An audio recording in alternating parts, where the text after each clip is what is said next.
பெரியாரின் கொள்கைகளை பாஜகவினர் அழிக்க நினைக்கிறார்கள் என எதிர்க்கட்சித் தலைவர் ராகுல் காந்தி தெரிவித்தார். தமிழ்நாடு சட்டப்பேரவை தேர்தலையொட்டி எதிர்க்கட்சித் தலைவர் ராகுல் காந்தி திருவள்ளூர் மாவட்டம் பொன்னேரியில் நடைபெற்ற இந்தியா கூட்டணி தேர்தல் பிரச்சார பொதுக்கூட்டத்தில் பங்கேற்று பேசினார். அப்போது இந்தியா கூட்டணி வேட்பாளர்கள் என்று பேசிய நிலையில் 20 நிமிட உரையின் இறுதியில் திமுக, காங்கிரஸ், பிற கட்சிகள் அடங்கிய இந்தியா கூட்டணிக்கு ஆதரவளியுங்கள் என்று கூறினார். ஆனால் திமுக தலைவரும் முதலமைச்சருமான மு.க. ஸ்டாலின் பெயரை ஓரிடத்தில் கூட குறிப்பிடவில்லை.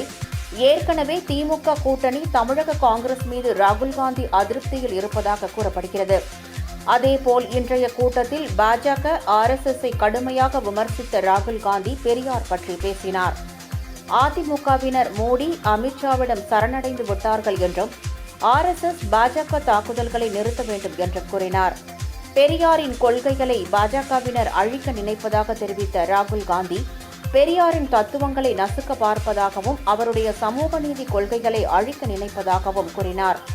இறுதியில், நான் எங்கு இருந்தாலும் தமிழ் மக்களுடன் இருப்பேன், தமிழ் மொழி, கலாச்சாரத்தை பாதுகாப்பதில் ராகுல் காந்தி என்றும் உடனிருப்பேன் என்று தெரிவித்தார்.